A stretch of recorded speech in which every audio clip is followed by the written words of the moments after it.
formal inicio, vamos a comenzar a dar formal inicio ya a esta actividad, a esta primera charla virtual de educación financiera que hemos organizado en coordinación con la Asociación Nacional de Ahorros y Préstamos para la Vivienda, al LN, perdón. Y vamos a tocar justamente el tema de primeros pasos para acceder a mi primera vivienda. Hoy tenemos el grato honor de recibir a los expositores, a la expositora Yajaira Roble, quien además de eso le estará complementando con su presencia el señor Joel V. Díaz. Por su parte, la señora Yajaira es licenciada en Administración de Empresas y cuenta con 15 años de experiencia como gerente de negocios premium en una de las entidades bancarias más reconocidas de la República Dominicana. Justamente trabajando ahí, obtuvo amplios conocimientos sobre lo que es el análisis, la formalización de créditos para acceder justamente a préstamos hipotecarios. Paralelamente a esta experiencia en el sector financiero, ya, la señora Yajaira también es coach certificada en finanzas personales y avalada por la entidad Profit Coach. Igualmente está certificada y es miembro del John Maxwell Team y es autora de los libros La Guía Hipotecaria e Inteligencia Bancaria y Financiera.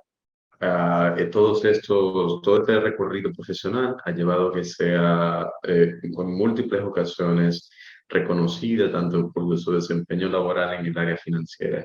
Por su parte, el señor Joel V. Díaz inicia su trayectoria en la Asociación Nacional de Ahorros y Préstamos en 2015, y donde justamente se encuentra todavía desempeñando el puesto como gerente de ventas indirectas y bienes adjudicados. El señor Joel Luis es licenciado en Mercadotecnia y también posee maestrías en finanzas, un máster en finanzas en administración financiera. Además de esto, el señor Joel Luis también cuenta con una certificación gerencial de performance y análisis de data. Bienvenidos a ambos expositores. Le reiteramos a todos los participantes nuestro agradecimiento por su participación y presencia en el día de hoy, por su tiempo. Le agradecemos que mantengamos todos los audífonos apagados. Las cámaras, sí le exhortamos a que las enciendan y las mantengan prendidas, porque para humanizar un poco estas caras digitales que tenemos, hemos tenido que familiarizarnos con ellas.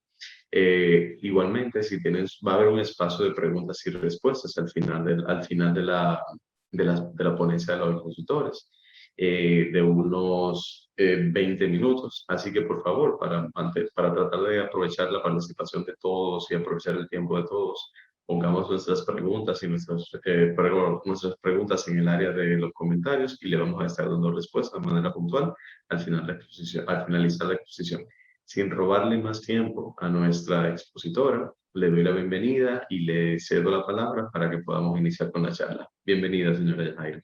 Muchísimas gracias. Pues para mí un grato placer estar aquí en esta tarde compartiendo con ustedes y sobre todo pues darle las gracias al Instituto de Dominicanas y Dominicanas en el Exterior y a la Asociación Nacional de Ahorros y Préstamos por permitirme en esta oportunidad pues compartir, transmitir parte de mis conocimientos en esta oportunidad pues para adquirir una primera vivienda, esos pasos que debemos dar de manera inteligente para organizar nuestras finanzas, para lograr esa meta tan anhelada que todos los dominicanos y dominicanas deseamos, pues adquirir nuestra primera vivienda.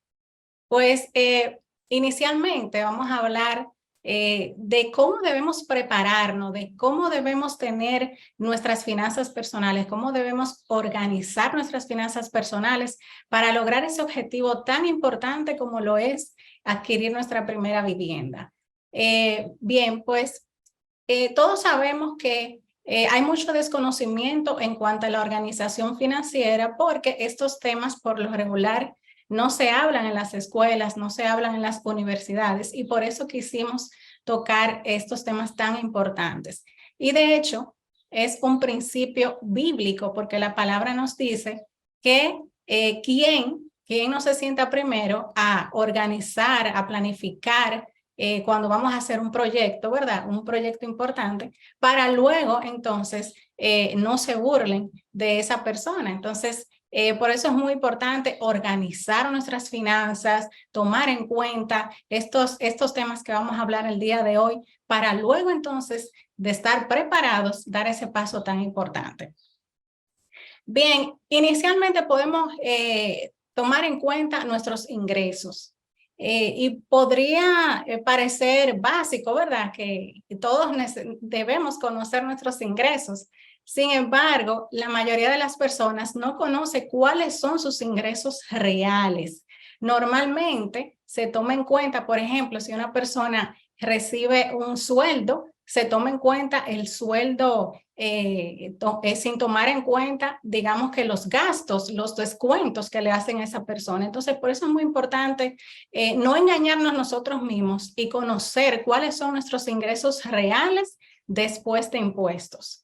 Si, por ejemplo, es una persona que es comerciante, una persona que trabaja de manera independiente, pues entonces es importante ir registrando todos nuestros ingresos a medida que nos entra ese dinerito, para poder establecer y poder tomar decisiones que nos favorezcan en el futuro y poder conocer obviamente cuáles son realmente nuestros ingresos, tener un estimado de ellos.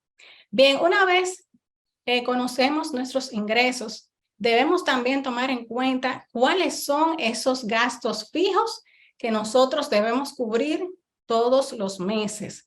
¿Y cuáles son esos gastos básicos? Por ejemplo, el pago de la energía eléctrica, pago de colegio, pago de alimentación. ¿Cuál es ese numerito que nosotros debemos buscar todos los meses para poder cubrir esos gastos básicos de nuestro hogar, esos gastos que debemos cubrir mes a mes?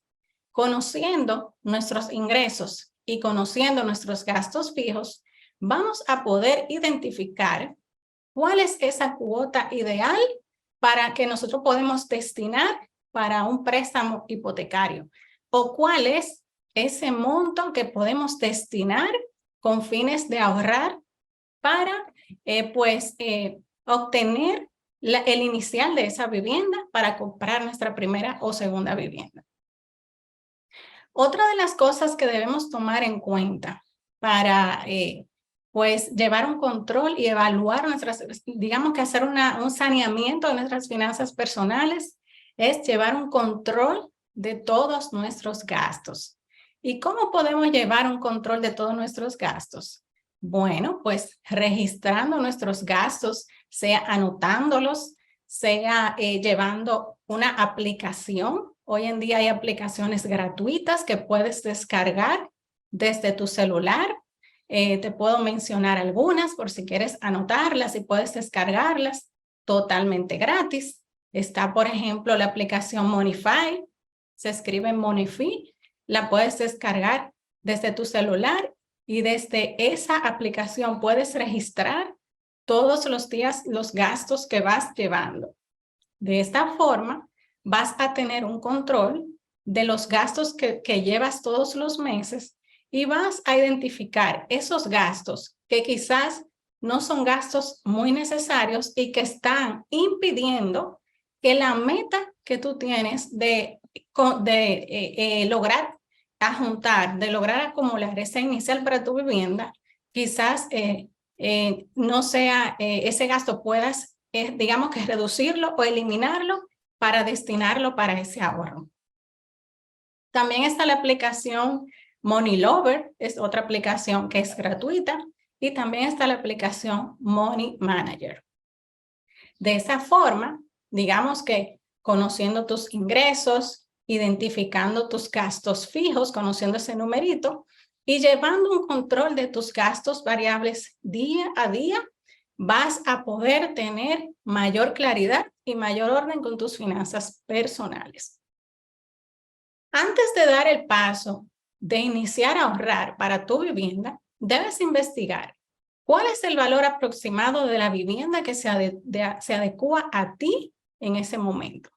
Cada uno de nosotros tenemos necesidades diferentes y tenemos objetivos, metas diferentes. Entonces, ¿cuál es esa vivienda que se adecua a ti? Quizás tú lo que deseas es una vivienda para rentar, quizás desea una vivienda para venir a vacacionar, quizás desea una vivienda pequeña para uno de tus padres o para tus padres. Identifica el valor de esa propiedad y toma en cuenta la inflación. Porque si, por ejemplo, vas a iniciar en este año a ahorrar, ¿verdad? Con ese objetivo de comprar esa vivienda de aquí a un año, de aquí a un año y medio, pues el valor va a variar. Entonces, debes tomar en cuenta la inflación para que no te tome de sorpresa que la vivienda, obviamente, con el paso del tiempo, va a costar un monto mayor. Otra cosa que debes tomar en cuenta al momento de empezar a ahorrar con fines de lograr ese objetivo de comprar tu primera vivienda es tomar en cuenta los gastos legales y los honorarios legales. Mayormente es muy común que la gente entiende que ahorrando el 20% del inicial de la vivienda o el 10% del inicial de la vivienda es suficiente para lograr ese objetivo.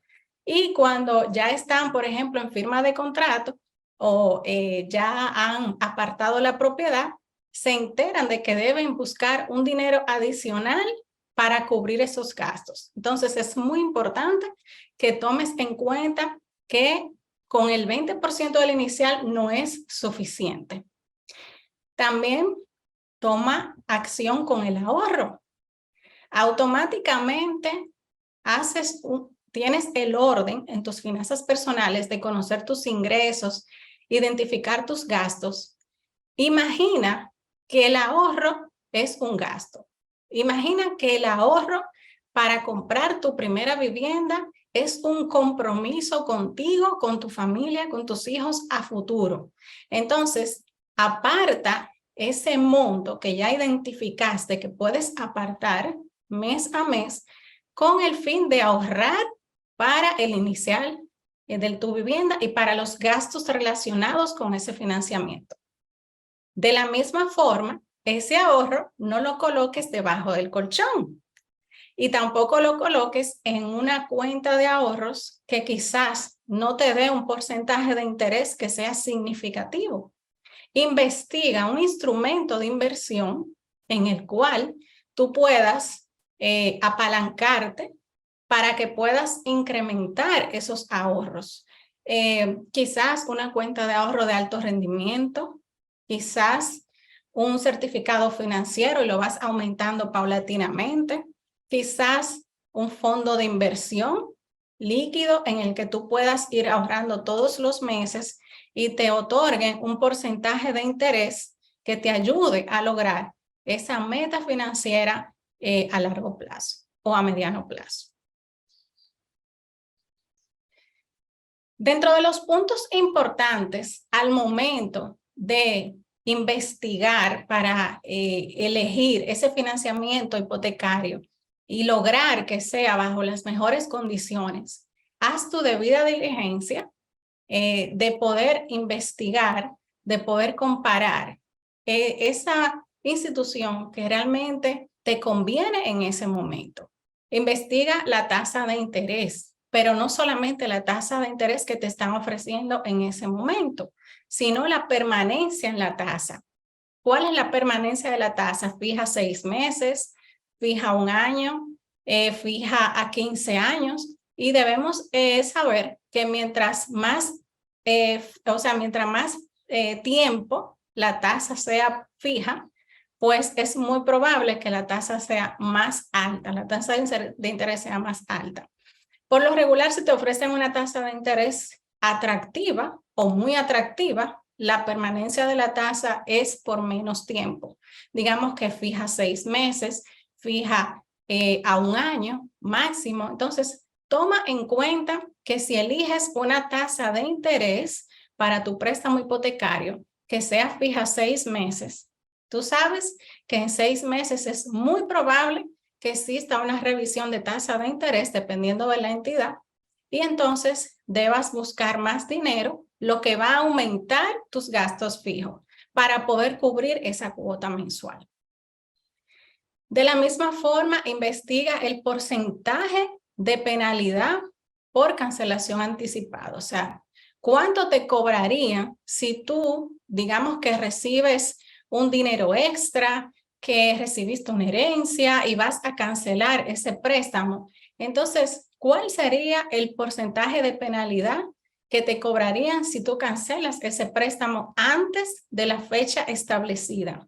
Antes de la fecha que se estableció en el contrato cuando firmaste ese préstamo. También el porcentaje de penalidad por abono no programado. Digamos que recibes el doble sueldo o que recibes un bono adicional cada cierto tiempo y tú lo destinas, lo presupuestas para abonarle al capital de ese préstamo para ya sea renegociar la tasa de interés, ya sea extender digamos que disminuir el tiempo y de esa forma pues pagar menos intereses. Entonces investiga qué porcentaje tú podrías abonar o si está exento, o sea, si no te cobran absolutamente nada por tú hacer abonos no programados. Eso es importante que lo tomes en cuenta para que puedas proyectar los pagos que vas a realizar a futuro en ese préstamo. Recuerda que un préstamo hipotecario te ata por 20, 25 años, en algunas instituciones hasta 30 años, pero lo ideal es que proyectes realizar abonos a capital para que puedas terminar antes de esa fecha, puedas pagar menos intereses y puedas establecer otra meta financiera a mediano o largo plazo. Otro de los puntos importantes que debes tomar en cuenta es los honorarios legales. ¿Cuánto vas a tener que pagar por la gestión interna de esta institución para que puedas firmar pues esa facilidad hipotecaria y se pueda hacer el proceso del desembolso? También el porcentaje de la tasación a prestar. La mayoría de las instituciones financieras aquí en República Dominicana prestan hasta el 80% del valor de la tasación. Pero debemos tomar en cuenta que es el 80% o el 85% o hasta el 90% del valor del precio menor entre el precio de venta o el valor en la tasación. Una cosa es el precio de venta, el precio con el cual tú estás adquiriendo ese inmueble, y otra cosa es el precio, el valor en el que se tase esa propiedad. Entonces, por eso siempre recomiendo ahorrar un poco más, digamos que un 5 o un 10% más del 20% para que puedas tener un rejuego en caso de que la tasación quede por debajo, que es muy probable, al precio de venta. Otro de los puntos importantes es el seguro de vida. Investiga si el seguro de vida es obligatorio o si no es obligatorio. En algunas instituciones, pues te ponen a descargar, a firmar, perdón, un descargo del seguro de vida. Sin embargo, voy a aclarar un poquito aquí. El seguro de vida es, digamos que una cuota adicional que está dentro de la cuota del préstamo hipotecario, que en caso de que tú fallezcas, Dios libre, pues entonces ese préstamo queda a saldo para tus familiares legales. Hay personas que optan por no tomar el seguro de vida y hay instituciones que así lo permiten. Sin embargo, yo recomiendo pagar esa cuota adicional porque es una inversión importante que si, por ejemplo, tú falleces, pues esa propiedad le va a quedar a tus hijos, le va a quedar a tu esposa, a tu esposo. Entonces, pienso que valdría la pena pagar el seguro. La cuota del seguro va a depender de diferentes factores. Va a depender de tu edad, va a depender de si tienes alguna condición médica, entre otros factores que se evalúa al momento de hacer la solicitud del préstamo. Y también puedes pedir 2 escenarios de la cuota que tú pagarías para tú saber si tú puedes cubrir a largo plazo esa cuota, incluyendo pues el seguro de vida, el seguro de propiedad, también que se paga en un préstamo hipotecario. Así vas a saber, vas a poder comparar y vas a poder elegir cuál es ese escenario, esa cuota que te favorece más a largo plazo.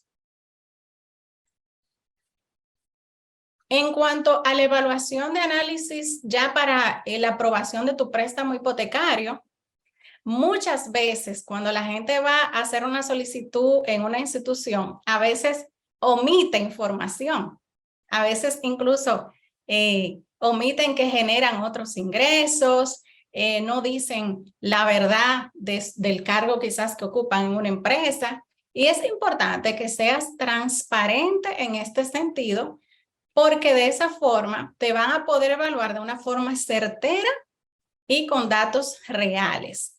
Y debemos saber que, pues, mientras más claridad, más amistad. Al fin y al cabo, el banco lo que quiere es mitigar, o la institución con la cual vayas a hacer la negociación de ese préstamo hipotecario, lo que quiere pues es mitigar el riesgo y otorgar ese préstamo de una forma saludable a ti. Entonces, si escondes información, a futuro esto te va a desfavorecer a ti. Entonces, es importante que seas transparente y que también esto te va a ayudar a evitar aplazar pues la aprobación de ese préstamo, porque a veces por esconder información, análisis de crédito, o el gerente que te está trabajando esa negociación necesita más información o no, o la información que tiene no es coherente. Entonces, por eso es importante que actualices tu perfil, que actualices tu información, y mientras más actualizada y mientras más transparente seas, pues el análisis va a ser más ligero. Otro punto sumamente crucial y que sucede mucho al momento del análisis de evaluación de créditos, en el caso de préstamos hipotecarios, es la evidencia de los ingresos. Si eres comerciante, si eres independiente, tus ingresos deben ser perfectamente evidenciables, y una de las formas en las que tú puedes demostrar que realmente recibes los ingresos que dices que recibes es a través de movimientos en cuentas. Si, por ejemplo, trabajas para una institución, pues entonces puedes mostrar tu carta laboral, y también podrías mostrar pues los estados de cuenta que avalen que tú realmente recibes esa nómina todos los meses. Si recibes tu dinero en efectivo, es importante que lo pases por una cuenta para que también sean perfectamente evidenciables. Pudieras demostrar tus ingresos también con copias de cheque, con contratos de trabajo, pero es muy importante que tomes en cuenta esto. ¿Por qué? Porque al momento de la evaluación del análisis para tu préstamo, se van a tomar en cuenta solamente los ingresos que puedas evidenciar. Entonces, si solamente puedes evidenciar el 50% de tus ingresos, tu capacidad va a ser evaluada en base a esos ingresos que puedes evidenciar. Y por eso, en algunas ocasiones, puede que recibas la aprobación de una parte del préstamo, o sea, del monto menor del préstamo que solicitas. Si solicitas un préstamo de 4 millones de pesos, por decir un monto cualquiera, pues puede ser que te aprueben 3 millones de pesos. ¿Por qué? Porque no has evidenciado todos tus ingresos. Entonces, es muy importante que tomes en cuenta esa parte. Señora Yajaira, discúlpeme que le interrumpa. Para las personas que se han ido conectando recientemente, para recordarles y hacerle énfasis de que pueden escribir sus preguntas en la sección del chat, y la vamos a estar leyendo al finalizar la ponencia de la señora Yajaira. Disculpe la interrupción. No, claro que sí, a la orden. Bien, pues continuamos. La tasación de la propiedad, debes saber que se toma en cuenta también en el análisis del préstamo. Cuando se hace una evaluación de préstamo hipotecario, se evalúa tus ingresos, tu capacidad de endeudamiento, tu capacidad de pago, tu perfil, todo eso se evalúa, tus ingresos, pero también se evalúa la tasación, o sea, porque esa vivienda va a ser la garantía de ese préstamo. Entonces, por ende, Por eso es que se manda a tasar la propiedad, se manda a valorar esa propiedad para saber su costo, su valor real. Entonces, la evaluación de la tasación en la institución puede ser que sea admisible, puede ser que no sea admisible. Por ejemplo, en mi experiencia, en algunas ocasiones tuve la oportunidad de ver préstamos que el préstamo fue aprobado al cliente. Sin embargo, cuando se mandaba a evaluar la tasación, le decía, no, mira, tú calificas para X monto, pero debes buscar otra propiedad porque esa tasación no es admisible en nuestra institución. ¿Por qué? Por alguna razón, ya sea por la ubicación de la propiedad, ya sea porque está muy arrabalizado, pueden ser diferentes situaciones que pudieran surgir. Entonces, eso es importante que lo sepas. El porcentaje a prestar también, te decía ahorita, que te pueden prestar el monto menor entre el precio de venta versus el precio de la tasación. Entonces, muchas veces las personas se confunden porque si tu vivienda tiene un costo de 6 millones de pesos, por ejemplo, tú entiendes que te van a prestar el 80% de ese monto. Y realmente, mayormente suele pasar que es el 80% del valor en la tasación. Entonces, si la tasación da un porcentaje menor al precio de venta, pues entonces vas a tener que buscar más dinero para completar ese inicial y poder concretar lo que es el préstamo hipotecario. Una de las dudas también muy común es ¿quién debe pagar la tasación? Pues la tasación debe pagarla quien compra, debe pagarla quien va a realizar ese préstamo hipotecario. Normalmente las instituciones tienen un listado de tasadores autorizados y tú entonces te comunicas con uno de esos tasadores autorizados para que coordinen, puedan tasar la propiedad, esa tasación pueda ser enviada al oficial que está trabajando tu caso y entonces puedan valorarla, puedan evaluarla para dar la aprobación final a ese préstamo. Otro de los puntos muy relevantes al momento de otorgar un préstamo hipotecario aquí en República Dominicana es el historial de créditos.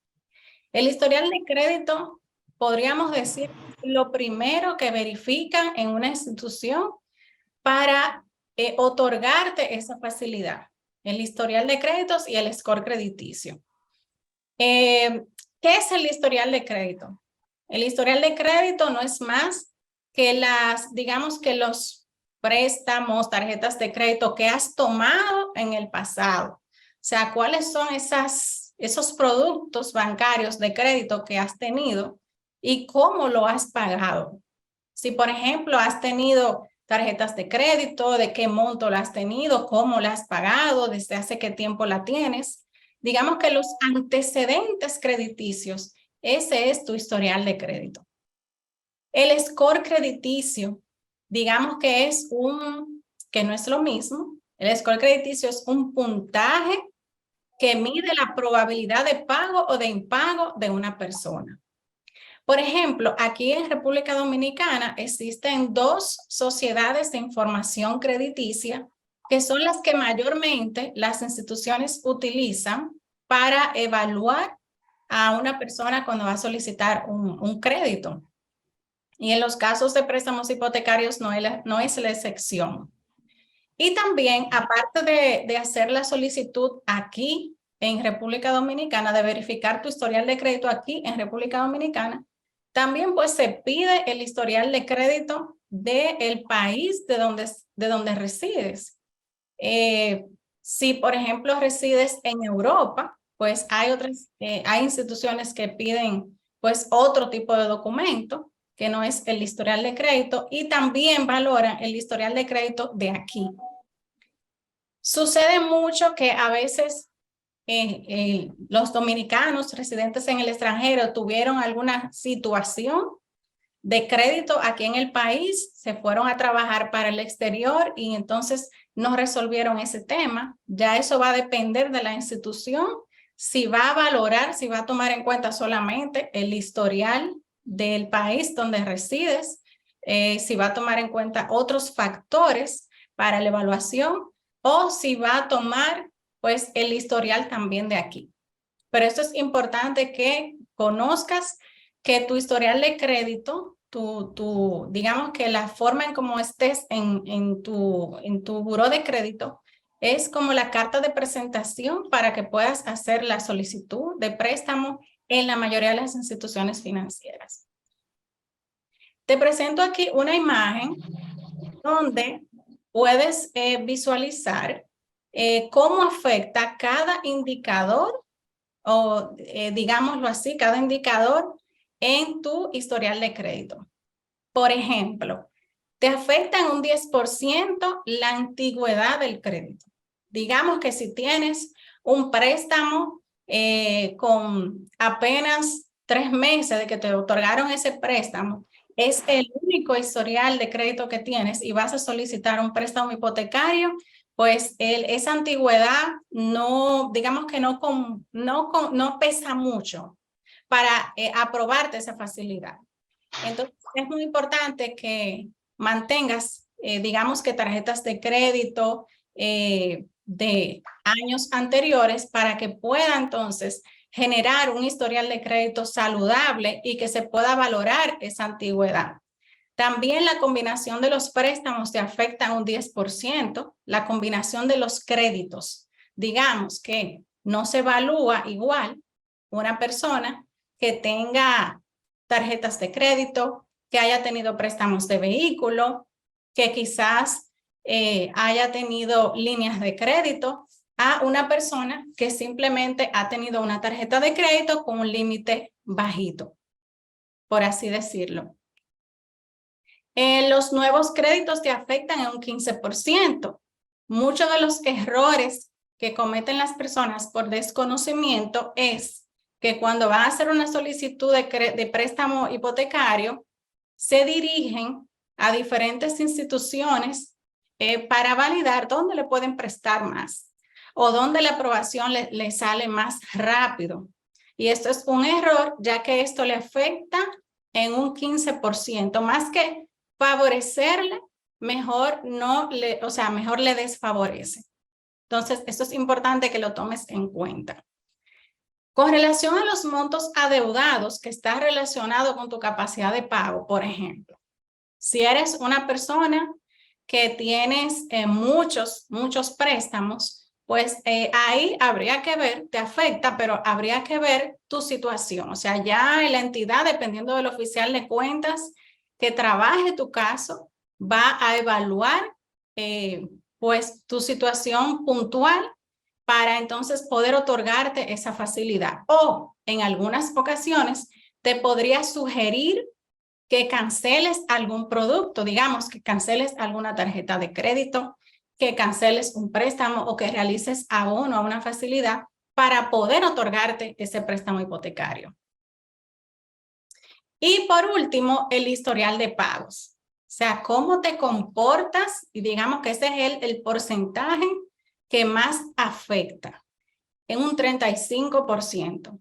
¿Cómo realizas los pagos de tus productos de crédito actualmente? ¿Cómo has venido pagándolo desde que te lo otorgaron? Si pagas puntualmente, si por ejemplo consumes más del 50% del límite en tu tarjeta de crédito todos los meses, si te sobregiras, por ejemplo.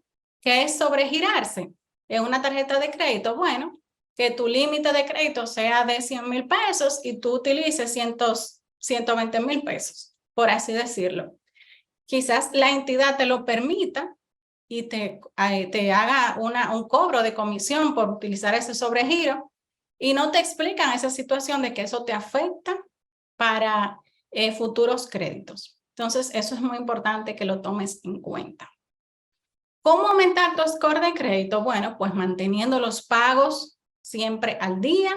Si no tienes historial de crédito, es importante que vayas creándolo para que las instituciones vayan conociendo tu forma de pago y que puedas, por ejemplo,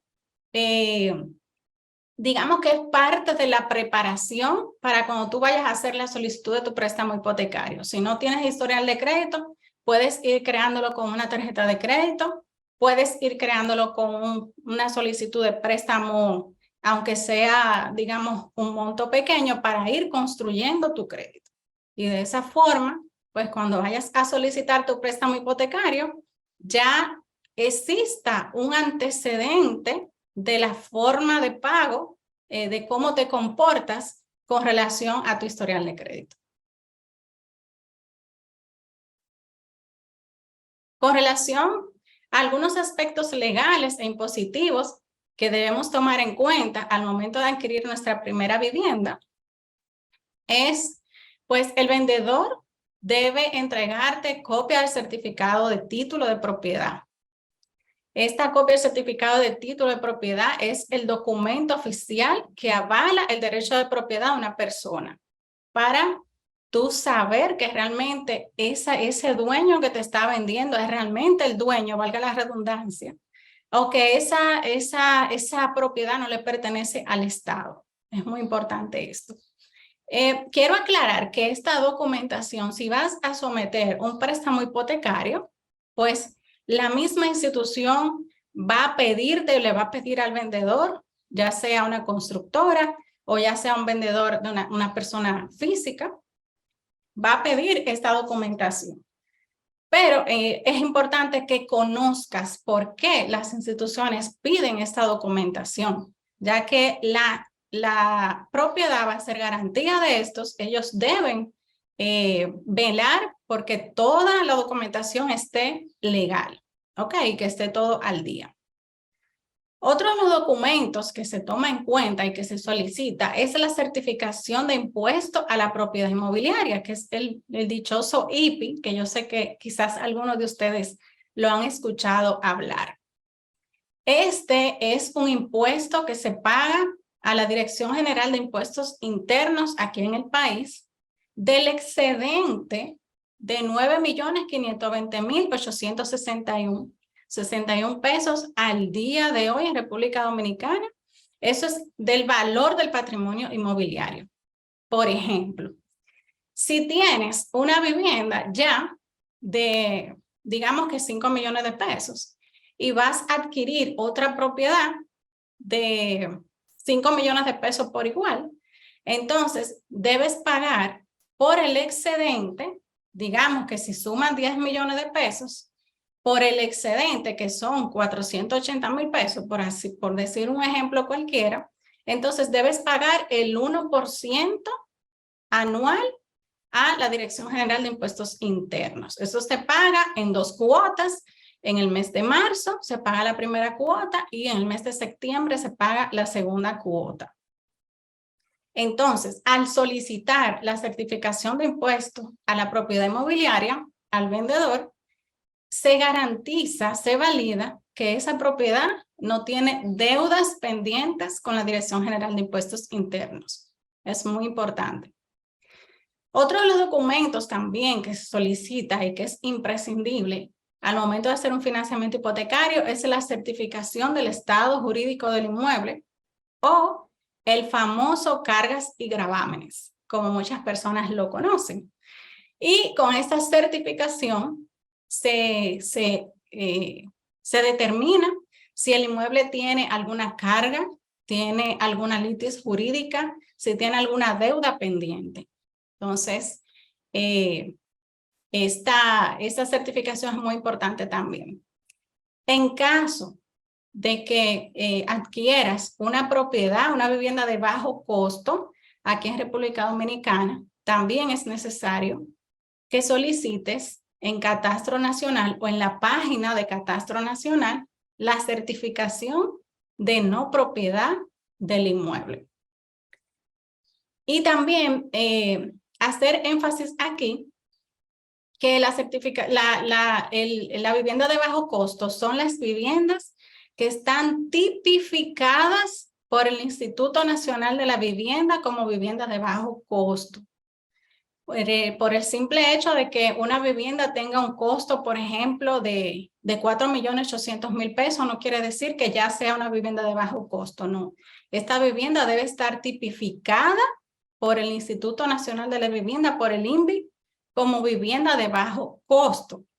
Y esta vivienda, pues tú puedes, digamos que tienes muchos beneficios para adquirir esta vivienda, porque aparte de adquirir el bono, que oscila entre un 6, un 8%, acorde a la ley, que puedes destinar para el inicial de la vivienda o también para pagar al capital de ese préstamo, pues aparte de eso también está exonerado el 3% del valor de la vivienda para la transferencia del inmueble.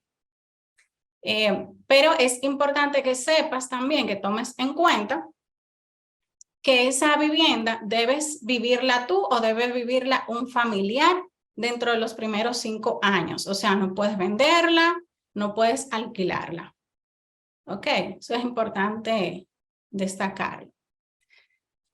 Otra ley que incentiva el desarrollo inmobiliario, en este caso turístico aquí en República Dominicana, es la ley de Confotur, ley 15801.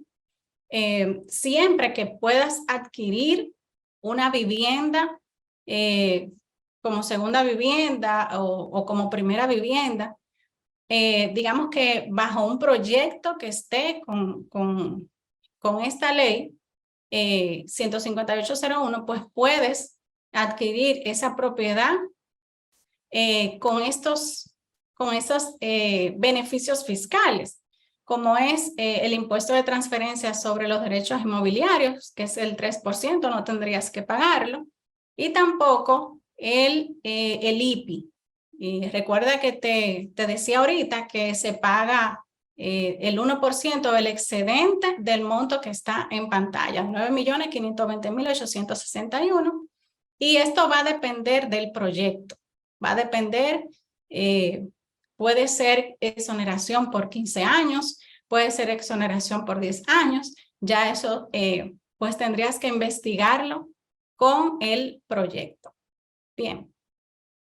Entonces, hasta aquí mi participación. Estaré atenta por si tienen alguna pregunta, alguna inquietud, alguna duda. Excelente, muchísimas gracias, señora Yajaira. Yo creo que hablo por parte de todos cuando digo que todas las informaciones que trajo fueron muy pertinentes, muy puntuales y me parece que van a generar una muy bonita dinámica en la sección de preguntas y respuestas. No sé si el señor, deme un segundito. Le recordamos que pueden escribir sus preguntas a través del chat y lo vamos a estar leyendo inmediatamente. No sé si el señor Joel Luis Díaz quisiera decir algo antes de que demos inicio a las preguntas y las respuestas. Señor Joel Luis.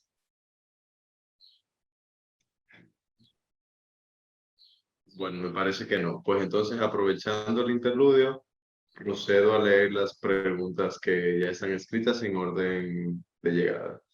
Entonces, tengo acá, no tiene nombre, de manera anónima, preguntan que esta persona tiene un préstamo personal de 2.5 y que está en un proyecto de mi vivienda. ¿Usted cree, señora Yajaira, que este préstamo le pudiera perjudicar la aprobación de un préstamo hipotecario?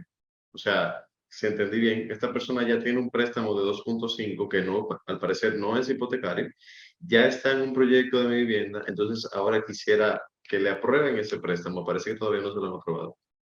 Podría afectar su capacidad de pago.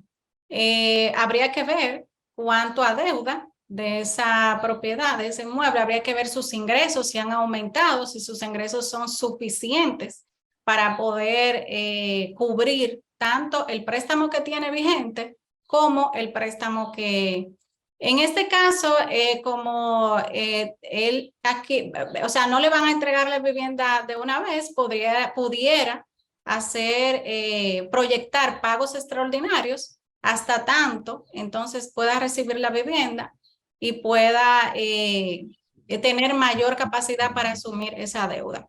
Pero decirte, antes de pasar a la próxima pregunta, que Joelvis escribió que está en mute. Sí, Sí, gracias, ya. vi que el host me tenía muteado.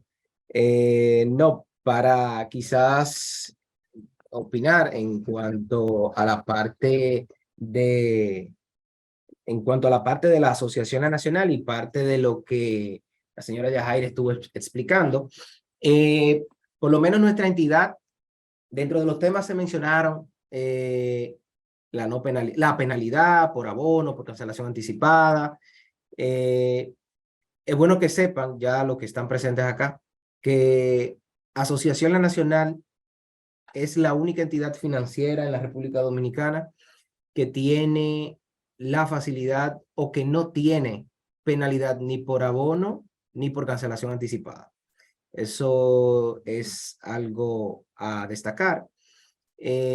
Por igual, en cuanto a la adquisición de vivienda para cada una de las personas que están fuera del país, no necesariamente tienen que tener experiencia de crédito. Sería muy bueno, la verdad, pero no necesariamente con nosotros deben de tener experiencia de crédito. El préstamo hipotecario, nosotros lo manejamos sin esa experiencia y tenemos ya el expertise para llevarlo a cabo en buen fin. Excelente, muchas gracias por su respuesta complementaria, señor Joel Luis. Me disculpo por los inconvenientes a No, nivel tranquilo, de... estamos en vivo. Vamos a pasar entonces a la siguiente pregunta. La señora Sulanis Figuereo, perdón, nos pregunta que si puede optar por un apartamento de bajo costo para poder aprovechar el bono de la primera vivienda y una vivienda de 6.5 con la misma entidad. Pudiera adquirir la primera vivienda en primera instancia, porque recordemos que para optar por el bono de primera vivienda, uno de los requisitos es que no puede tener vivienda a su nombre y por eso se solicita la certificación de no propiedad. Pudiera adquirir primero esa propiedad y luego entonces una segunda propiedad. Adquirirla de manera conjunta podría perder el bono. Excelente, muchísimas gracias. La señora Miguelina nos pregunta, ¿en cuánto debo de tener el score, perdón, para calificar en banco a préstamo hipotecario? Yo siempre recomiendo, más que enfocarse en el score crediticio, enfocarse en el historial de crédito, porque automáticamente el historial de crédito esté bien, o sea, mientras tú cumplas bien con tus pagos todos los meses, no consumas más del 50% de tu tarjeta, no te sobregiras, pagas bien, entonces tu score crediticio va a aumentar. El score crediticio va a variar dependiendo de la sociedad de información. Una sentencia del Tribunal de Justicia a la hora preferencial, y tú sabes, ¿no? Así mismo lo resuelve, no es lo mismo.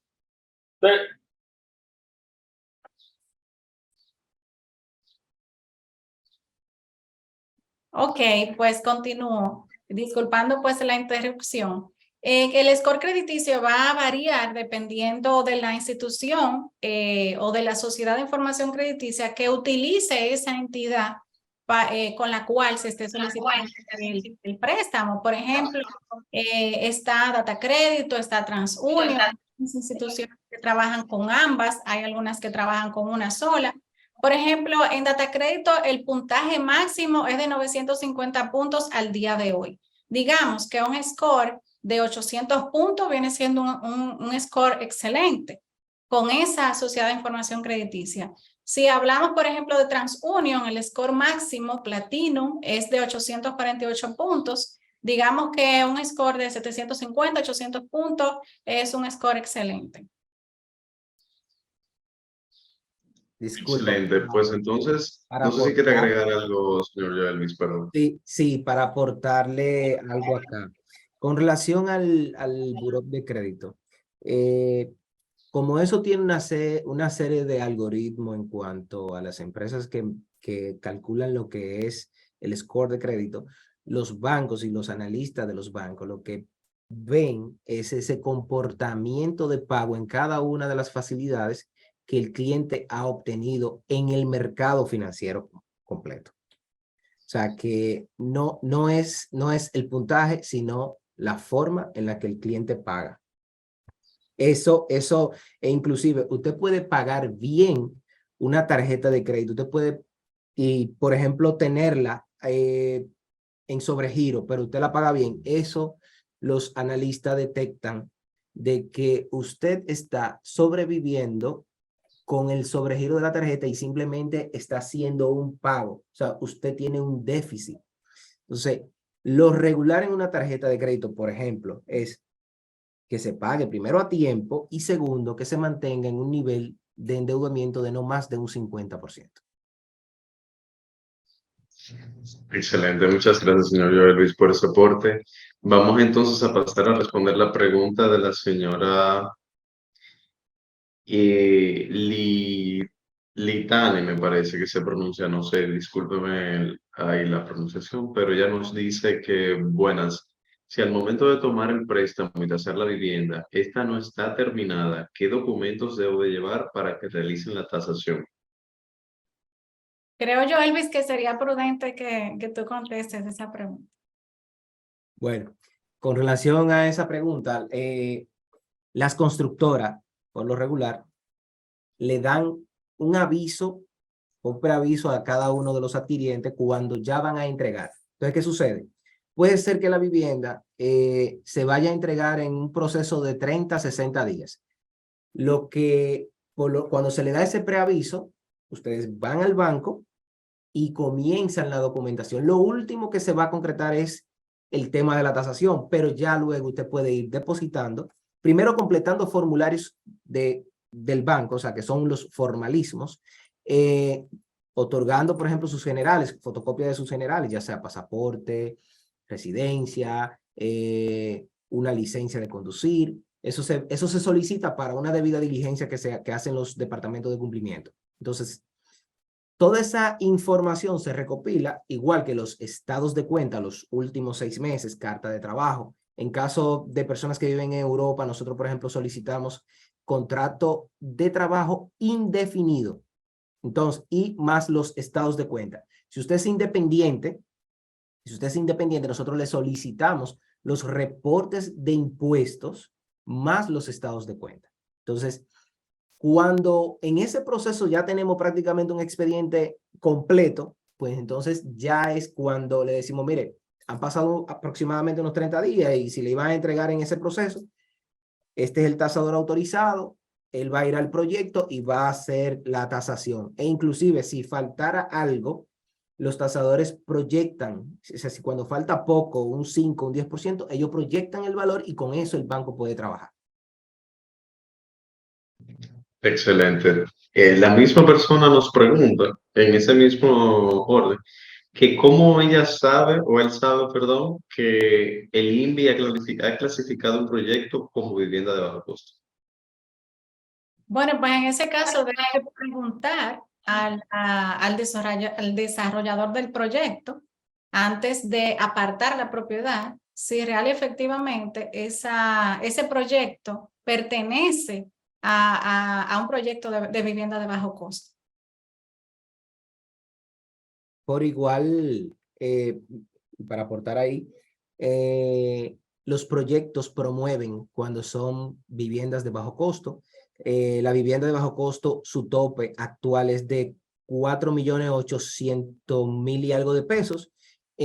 Por igual, también le entregan, pudiera la constructora entregarle una certificación de que el proyecto es de bajo costo.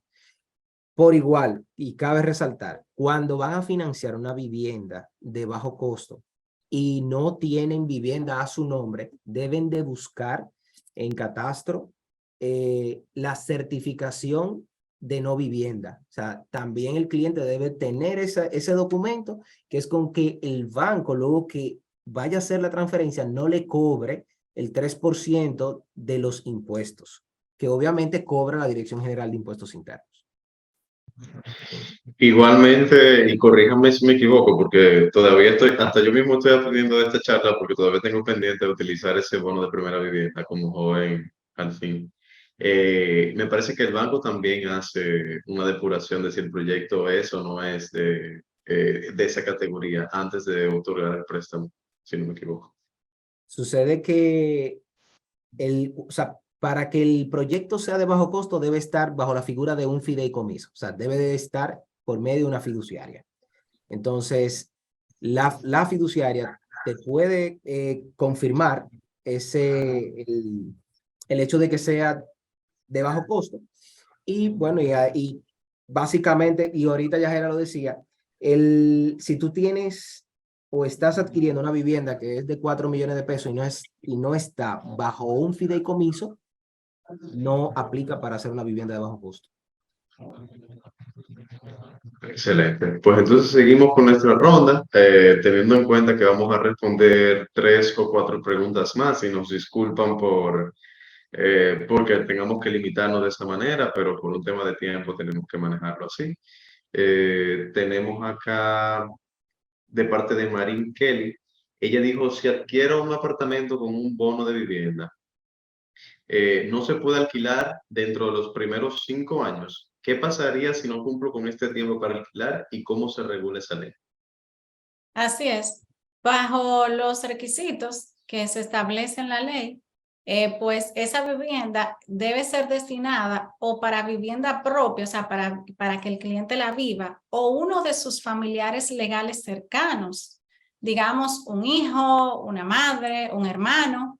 Si esa vivienda se destina con fines de alquiler antes de cumplir los 5 años, entonces esa persona puede perder el bono.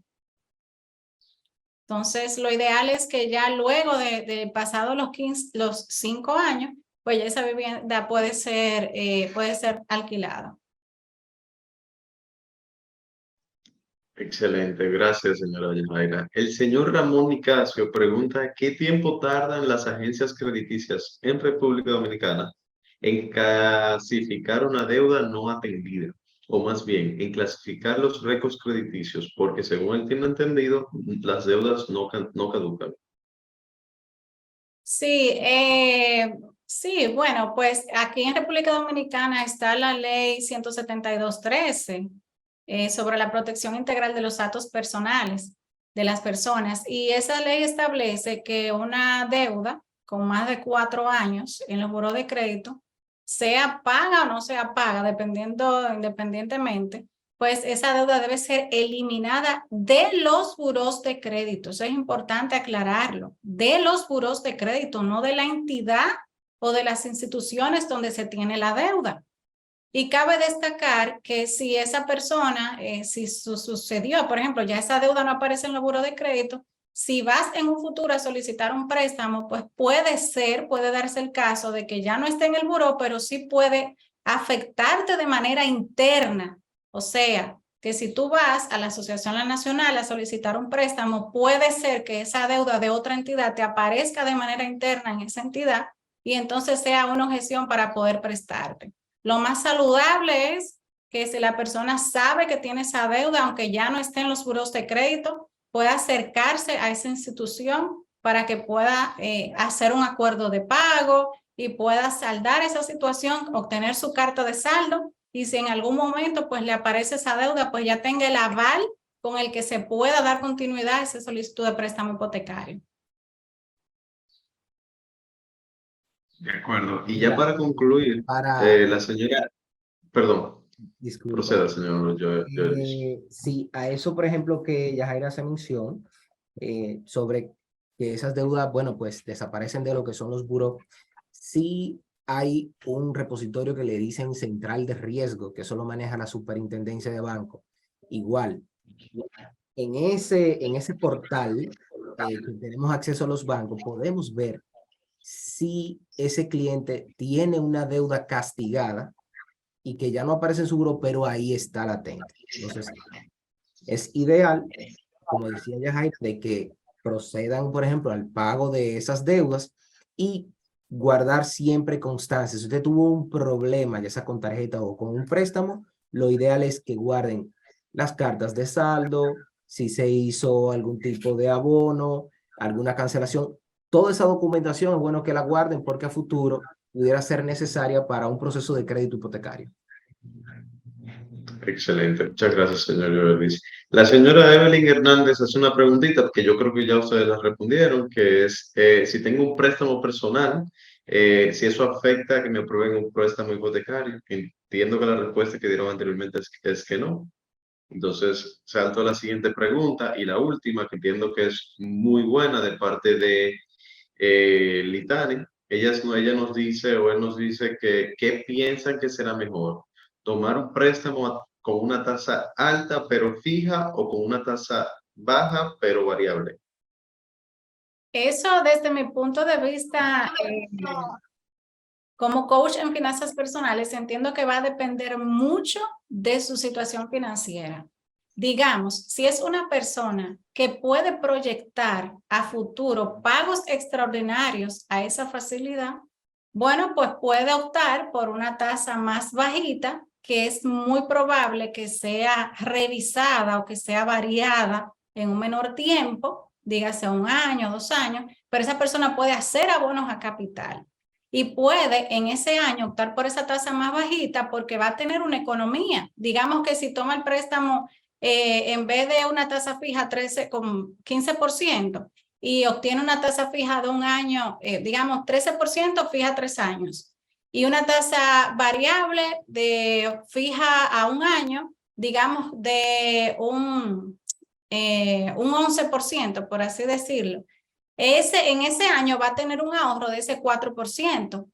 Entonces, pero ya es una persona que puede proyectar, hacer abonos a capital, que cuando vayan a revisar la tasa no sea tan impactante en sus finanzas personales. Ahora, si tú me dices, no, mira, yo estoy haciendo un sacrificio, yo no sé cuándo me vaya a entrar una agüita de dinero por ahí, yo pueda abonarle al capital, pues en ese caso, lo más saludable sería que elija una tasa fija por más tiempo y pues entonces pueda estar más tranquilo en ese sentido. Cabe destacar que también Asociación La Nacional fue la entidad pionera en el tema de la tasa fija por la vida del préstamo. En su momento, cuando eso se creó, nosotros teníamos o salimos con esa promoción con una tasa de un 12.50 fija por 20 años. Es un asunto de necesidad, o sea, el que tiene quizás una liquidez, como decía Yajaira, que si no tiene otros ingresos a la vista, pues, y prefiere la estabilidad, entonces pudiera optar por una tasa fija por 20 años y ya sabe que esa cuota la va a tener así por siempre o hasta que logre cancelar el crédito. Súper, siendo esa la última pregunta, yo les agradezco a todos los participantes que externaron sus dudas, excelentes preguntas, excelente participación. Quisiera agradecerles a los expositores, a la señora Yajaira y al señor Joelvis por su participación y por aportar con sus conocimientos, su experiencia y su formación académica en enriquecer esta charla en el día de hoy. Yo me imagino que esta será la primera de muchas charlas que tendremos con ustedes, con el ALNAP, como parte del acuerdo de colaboración que hemos estado haciendo. No quisiera terminar y concluir esto sin antes dar una brevísima anécdota personal. Y es justamente de ese rol y ese papel que juega la primera vivienda como un elemento transformador en las finanzas personales de una familia. Se los digo porque, por ejemplo, yo soy segunda generación de que mi mamá fue que dio ese paso de la primera en la familia, en dar ese paso de tener esa primera vivienda. Y eso fue totalmente un cambio transformador para la finanza del hogar, porque aunque pareciera ridículo, la primera llevó a la segunda porque de una estabilidad económica que no existía hasta ese momento, y ese sacrificio que tomó en ese momento mi madre de prefiero abonarlo a un préstamo que estar pagando alquiler, créanme que hace gran diferencia en el largo plazo cuando suceden esas eventualidades que se nos escapan de las manos, como una pandemia que parece algo absurdo en el imaginario de cualquiera de nosotros antes del 2020, como una pandemia, como una crisis económica, como lo que sea, la tasa de inflación que estamos viviendo ahora mismo. Todo eso, por lo menos uno al final del día tiene un techo sobre la casa y una estabilidad base. Entonces, dicho eso, nuevamente le agradezco a los expositores por traer este tema, sobre todo a la comunidad dominicana en el exterior, que entendemos que valora muchísimo este tipo de herramientas, sobre todo porque al final muchos de los dominicanos en el exterior tienen un pie allá y otro aquí y se van con miras a volver a Dominicana eventualmente. Y todos sabemos que cuando vuelvan, tener esa seguridad de un techo sobre sus cabezas es una gran diferencia. Así que muchísimas gracias nuevamente, muchísimas gracias a los participantes y nada, desde el INDEX estamos a la orden para responder las preguntas que quizá no quedan respondidas en este espacio. Igualmente desde ALNAP, nosotros, no sé si el señor Joelvis y la señora Yajaira pudieran facilitarnos a través del chat algún correo o alguna forma o sus redes sociales para ponernos en contacto con ustedes de manera directa en caso de que se sientan en la comodidad de hacerlo. Si no, pues igualmente está perfecto. Sí les informo a los participantes que aún están conectados que esa es la primera charla de muchas que vamos a estar tocando temas de educación financiera junto con el ALNAP, con el objetivo de educar a la comunidad dominicana en el exterior y a las comunidades de origen aquí en República Dominicana, a sus familiares, con estos temas que entendemos que son transversales y prioritarios para lo que es el desarrollo y la mejora de la calidad de vida de los dominicanos en el exterior. Entonces, dicho eso, nos despedimos. No sé si, Ilmaris, si tiraste la foto ya de pantalla, si no, si podemos entender nuestras cámaras y poner una hermosa sonrisa en nuestras caras, tan típica de nosotros los dominicanos, independientemente de donde nos encontremos. Entonces, Ilmaris, a la cuenta de 3, tú Sí, nos podrían avisas encender y las cámaras, sí, por favor. gracias.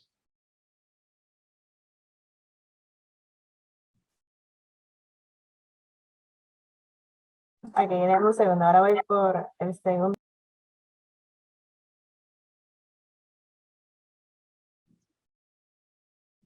Una sonrisa como que están en la playa ahora mismo, tomándose una cerveza, presidente, bien fría, vestida de novio. O quizás más grande.